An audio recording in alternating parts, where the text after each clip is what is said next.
Do you solemnly swear to affirm that the testimony you will give before this committee in the matters now under consideration will be the truth, the whole truth, and nothing but the truth, so help you God? Mr. Tennell? I do. Mr. Griffin? I do. Mr. Plotkin? Mr. Plotkin? I was muted. I apologize. I do. Thank you. Mr. Huffman? I do. Mr. Gill? I do. Ms. Gluck? I do. Thank you very much. Let the record show that all of the witnesses answered in the affirmative. We will now begin with their oral testimonies. Mr. Tennell, you are recognized for 5 minutes to present your oral testimony. Chairwoman Waters, Ranking Member McHenry, members of the committee. My name is Vlad Tenev, and I'm the Chief Executive Officer and co-founder of Robinhood. Thank you for the invitation to speak about Robinhood and the millions of people we serve. Almost 8 years ago, Beju Bhatt and I founded Robinhood. We believed then, as we do now, that the financial system should be built to work for everyone, not just a select few. We dreamed of making investing more accessible, especially for people without a lot of money. The stock market is a powerful wealth creator, but nearly half of US households participate in it. Mr. Staff, I would like you to use your limited time to talk directly to what happened January 28th and your involvement in it. Certainly. Madam Chair, the witness has the opportunity to give their own testimony. Excuse me, you are Use not your time for your questioning. You are not recognized, Mr. Please go right ahead and speak directly to the question. McHenry. Mr. McHenry, yes, of course. We created Robinhood to economically empower all Americans by opening financial markets to them. I was born in Bulgaria, a country with a financial system that was on the verge of collapse. At the age of 5, I immigrated with my family to America in search of a better life. I have benefited from all America has to offer, and Robinhood's mission to democratize finance for all has a very special significance for me. Robinhood's platform allows people from all backgrounds to invest with no account minimums and 0 commissions. Contrary to some very misleading and highly uninformed reports, we see evidence that most of our customers are investing for the long term, with features like fractional shares, dividend reinvestment, recurring investments. Our customers can start with small amounts and grow their investments in blue chip stocks and ETFs over time. We've always recognized the responsibility that comes with helping people invest. We'll continue to enhance our educational platform to help customers no matter where they are in their financial journey. Hundreds of free educational resources are available to everyone on our Learn website right now. While markets fluctuate, this tells me our business model is working for everyday Americans. The total value of our customers' assets on Robinhood exceeds the net amount of money they have deposited with us by over $35 billion. This tells me our business model is working for everyday Americans, the Robinhood community. Many people say that Robinhood has helped them to pay car loans, reduce student loan debt, meet daily bills, save for the future, and we're proud to serve them. You've invited me today to discuss the events of last month, and I welcome this opportunity. In late January, many brokerage firms saw a massive increase in trading activity in a handful of stocks. Prices were moving dramatically day to day, even hour to hour. One specific day, January 28th, proved to be a completely unprecedented event.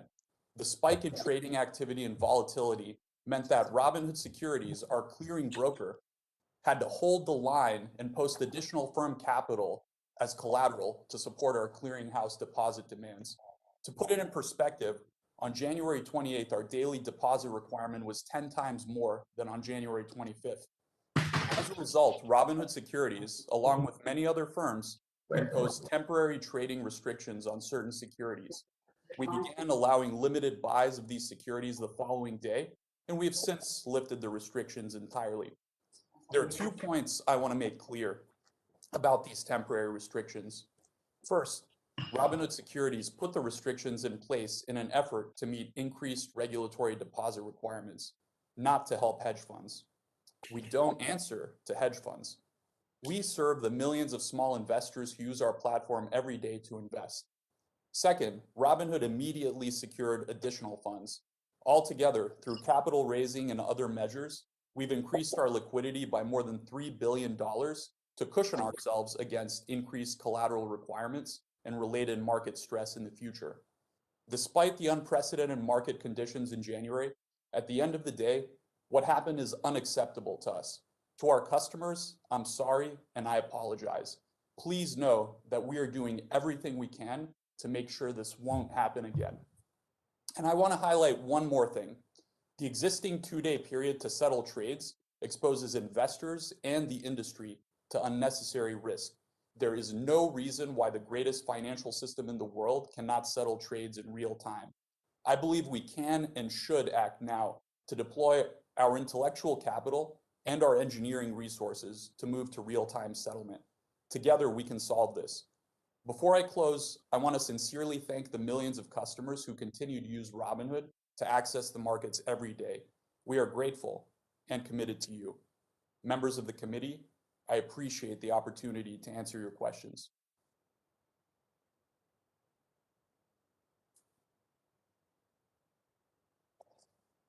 Mr. Griffin, you are now recognized for 5 minutes to present your oral testimony.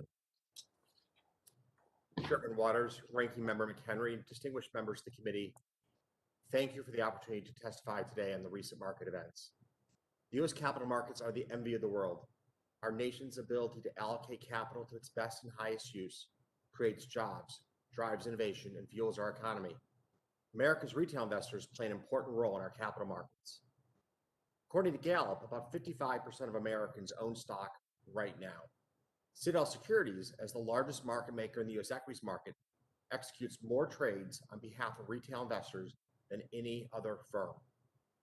As I will discuss shortly, Citadel Securities played an important role in meeting the needs of retail investors during the week of January 24th. Before doing so, I want to be perfectly clear. We had no role in Robinhood's decision to limit trading in GameStop or any of the other meme stocks. I first learned of Robinhood's trading restrictions only after they were publicly announced. All of us at Citadel Securities are committed to the healthy functioning of the U.S. equities markets. Now, I first participated in the financial markets as a retail investor. In the late 1980s, while attending college, I traded stocks and options from my dorm room. My passion for investing led to my founding of Citadel in 1990. Today, Citadel is one of the world's leading alternative investment managers. Our capital partners include pension plans, colleges, hospitals, foundations, and research institutions. In 2002, my partners and I founded Citadel Securities. Today, Citadel Securities is one of the world's preeminent market makers. We've been a leader in using technology to transform our markets, particularly for retail investors. Citadel Securities invests hundreds of millions of dollars each year to serve the needs of our customers. In the last week of January, the importance of this investment was on full display. During the period of frenzied retail equities trading, Citadel Securities was able to provide continuous liquidity every minute of every trading day. When others were unable or unwilling to handle the heavy volumes, Citadel Securities was there. On Wednesday, January 27th, we executed 7.4 billion shares on behalf of retail investors.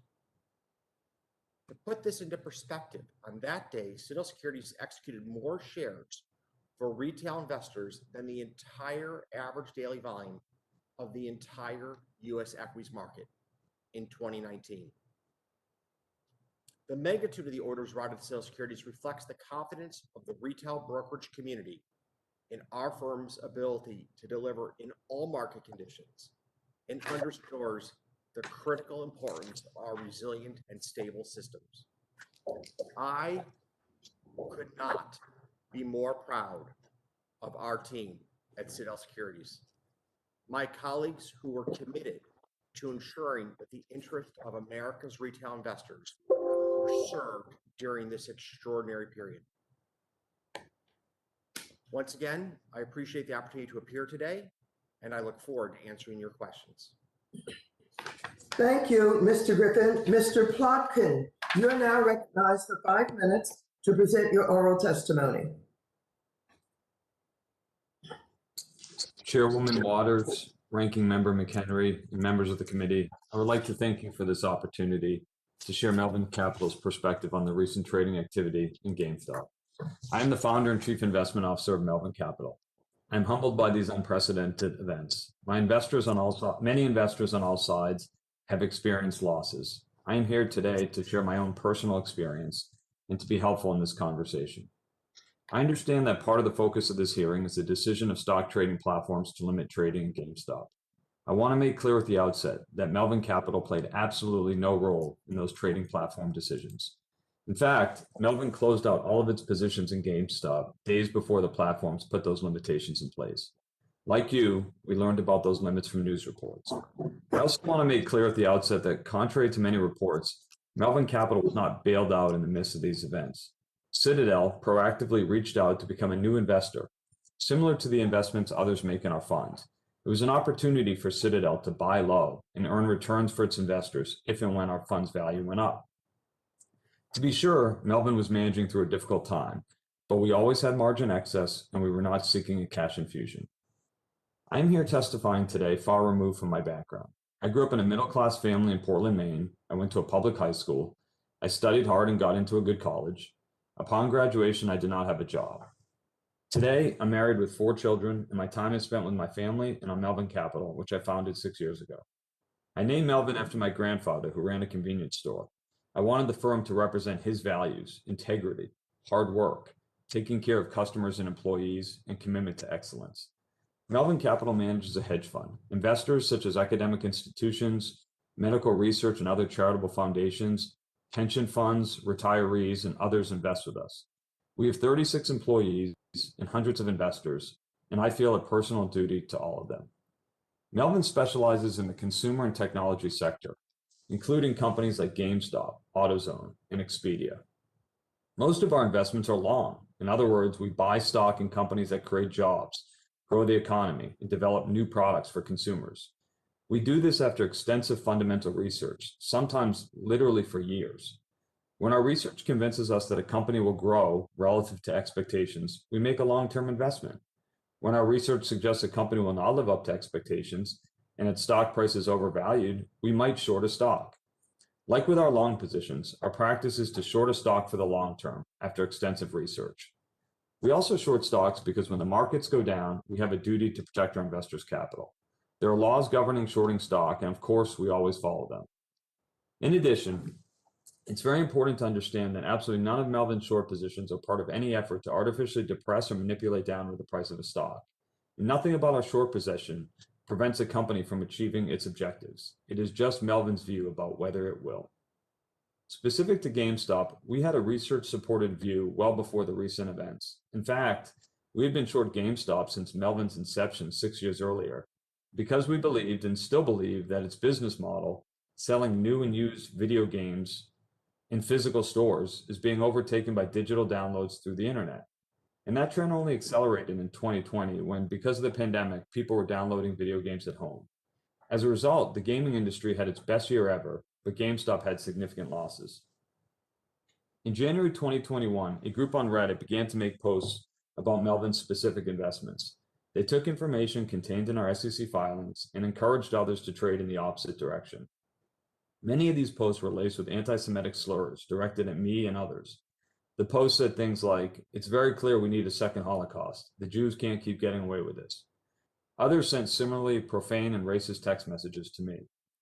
In the frenzy during January, GameStop stock rose from $17 to a peak of $483. I do not think anyone would claim that the price had any relationship to the intrinsic value of the business. The unfortunate part of this episode is that ordinary investors who were convinced by a misleading frenzy to buy GameStop at $100, $200, or even $483 have now lost significant amounts. When this frenzy began, Melvin started closing out its position in GameStop at a loss. Not because our investment thesis had changed, but because something unprecedented was happening. We also reduced many other Melvin positions at significant losses, both long and short, that were the subject of similar posts. I'm personally humbled by what happened in January. Investors in Melvin suffered significant losses. It is now our job to earn it back. And while I do not think that anyone could have anticipated these events, I have learned much from them and I'm taking steps to protect our investors from anything like this happening in the future. I look forward to answering your questions.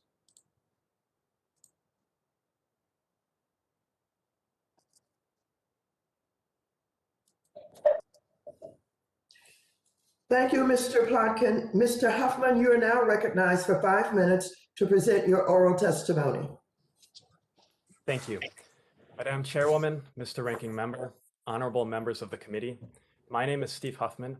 I am the co-founder and CEO of Reddit, and I'm pleased to talk with you today about how Reddit works and what we have seen on our site in the past few weeks.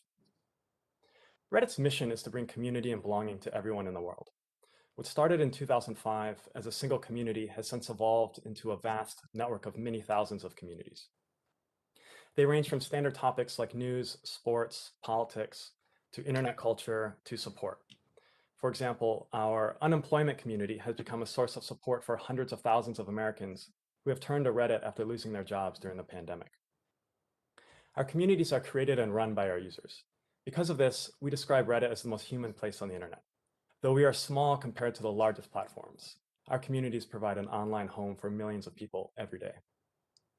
I'd like to share a bit about how content moderation on Reddit works. Reddit's moderation system starts with our content policy, the platform-wide rules which all communities must follow.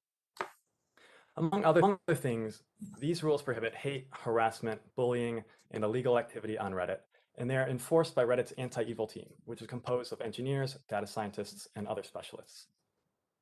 This team also ensures the integrity of the site, and we have continuously honed our methods to stay ahead of bad actors to protect Reddit from manipulation, spam, and other threats. This team searched high and low for the specific comment mentioned in the previous testimony, or anything like it. The closest we could find was a single comment that received no votes and was deleted within 5 minutes. Such speech is not tolerated on Reddit, and we will of course investigate any further claims of this nature. Centralized moderation is common, but Reddit additionally uses a governance structure akin to a federal democracy, where the aforementioned policies and teams represent the federal government and the communities themselves represent states. All communities, or subreddits, are created by users that we call moderators. They set the community's rules, which may be as strict as they like as long as they are not in conflict with the platform-wide policies, and they have a variety of tools of enforcing these rules independently. Moderators are not paid employees, but rather users who are passionate about their communities. They have the context and judgment to make decisions no algorithm could. The members of each community contribute both the content itself and the ranking of it by voting up or down on any post or comment. Unlike other platforms where submission has a built-in audience through the author's follower count, every piece of content on Reddit, no matter how famous the author, starts at 0 and has to earn its visibility. Through their votes, the community itself enforces not just the explicit rules of their community, but also the unwritten rules that define their culture. This layered approach has helped our users create the most authentic communities online. The specific community we'd like to talk about today is WallStreetBets. It's important to understand that WallStreetBets is one of many finance and investing related communities on Reddit. This particular community specializes in higher risk, higher reward investments than what you might find in other more conservative financial communities on Reddit, with such names as personal finance, investing, and financial independence. I will stress that WallStreetBets is first and foremost a real community. The self-deprecating jokes, the memes, the crass at times language all reflect this. And if you spend any time on WallStreetBets, you'll find a significant depth to this community exhibited by the affection its members show one another. They are just as quick to support a fellow member after a big loss as they are to celebrate after a big gain. A few weeks ago, we saw the power of community in general and of this community in particular when the traders of WallStreetBets banded together at first to seize an investment opportunity not usually accessible to retail investors, but later more broadly to defend all retail investors against the criticism of the financial establishment. With the increase in attention, WallStreetBets unsurprisingly faced a surge in traffic and new users. At Reddit, our first duty in these situations is to our communities, and our role in this moment was to keep Wall Street Bets online. Working around the clock, we scaled our infrastructure, made technology changes to help this community withstand the onslaught of traffic, and we acted as diplomats to help resolve conflict within Wall Street Bets leadership. We have since analyzed the activity in Wall Street Bets to determine whether bots, foreign agents, or other bad actors played a significant role. They have not. In every metric we checked, the activity in Wall Street Bets was well within normal parameters, and its moderation tools were working as expected. We will, of course, cooperate with valid legal requests from federal and state regulators. That said, we do believe that this community was well within the bounds of our own policies. To conclude, I would like to reiterate why it is important to protect online communities like Wall Street Bets. Wall Street Bets may look sophomoric or chaotic from the outside, but the fact that we're here today means they've managed to raise important issues about fairness and opportunity in our financial system. I'm proud they use Reddit to do so. Thank you, and I look forward to your questions.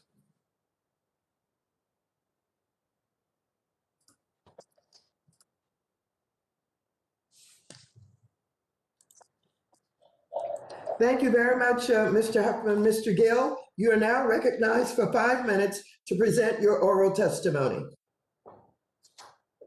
Thank you, Chairwoman Waters, Ranking Member McHenry, members of the committee. I'm happy to discuss with the committee my purchases of GameStop shares and my discussions of their fair value on social media. It is true that my investment in that company multiplied in value many times. For that, I feel enormously fortunate. I also believe the current price of the shares demonstrates that I've been right about the company. A few things I am not. I am not a cat. I am not an institutional investor, nor am I a hedge fund. I do not have clients, and I do not provide personalized investment advice for fees or commissions. I'm just an individual whose investment in GameStop and posts on social media were based upon my own research and analysis. I grew up in Brockton, Massachusetts. My family was not wealthy. My father was a truck driver and my mom a registered nurse. I was one of 3 kids and the first in my family to earn a 4-year college degree when I graduated from Stonehill College in 2009. That was not a good time to be looking for a job. From 2010 to 2017, I worked at a few startup companies, but there were significant periods when I was unemployed. I took an interest in the stock market, and even though I had very little money, I used those times to educate myself and learn more about investing. In April 2019, after nearly 2 years unemployed, I accepted a marketing and financial education job at MassMutual. My wife Caroline and I were thrilled that I had an income and benefits. My job was to help develop financial education classes that advisors could present to prospective clients. I was not a stockbroker or a financial advisor. I did not talk to clients, and I did not recommend stocks for them to buy. Before and after I joined MassMutual, I studied and followed stocks. One of those was GameStop. In early June of 2019, the price of GameStop stock declined below what I thought was its fair value. I invested in GameStop in 2019 and 2020 because, as I studied the company, I became more and more confident in my analysis.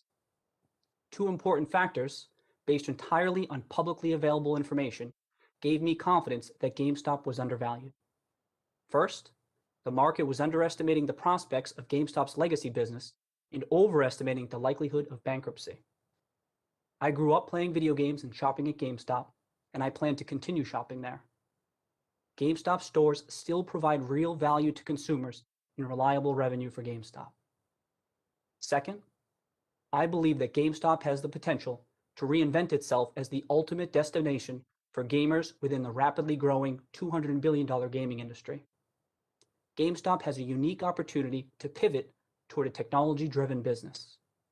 By embracing the digital economy, GameStop may be able to find new revenue streams that vastly exceed the value of its business. I am hardly the only person who has advocated these points. When I wrote and spoke about GameStop on social media with other individual investors, our conversations were no different from people in a bar or on a golf course or at home talking or arguing about a stock. Hedge funds and other Wall Street firms have teams of analysts working together to compile research and analyze shares of companies. Individual investors do not have those resources. Social media platforms like Reddit, YouTube, and Twitter are leveling the playing field. The idea that I use social media to promote GameStop stock to unwitting investors and influence the market is preposterous. My post did not cause the movement of billions of dollars into GameStop shares. It is tragic that some people lost money, and my heart goes out to them. But what happened in January just demonstrates again that investing in public securities is extremely risky. As I said earlier, I consider myself and my family fortunate with our investment. When the stock price broke $20 in December, I knew my investment was a success. I was so happy to visit my family in Brockton for the holidays. The money will go such a long way for us. We had an incredibly difficult 2020. Most difficult was the tragic and unexpected loss of my sister Sarah in June.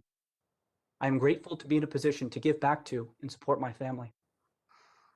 As for what happened in January, others will have to explain it. It's alarming how little we know about the inner workings of the market. And I am thankful that this committee is examining what happened.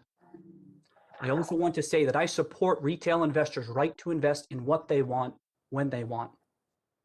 I support the right of individuals to send a message based on how they invest. As for me, I like the stock. I'm as bullish as I've ever been on a potential turnaround for GameStop, and I remain invested in the company. Thank you. Cheers, everyone. Thank you, Mr. Gill. Ms. Schlupp, you are now recognized for 5 minutes to present your oral testimony. Chairwoman Waters, Ranking Member McHenry, and distinguished members of the Committee on Financial Services. My name is Jennifer Schulp, and I am the Director of Financial Regulation Studies at the Cato Institute's Center for Monetary and Financial Alternatives. Thank you for the opportunity to take part in today's hearing.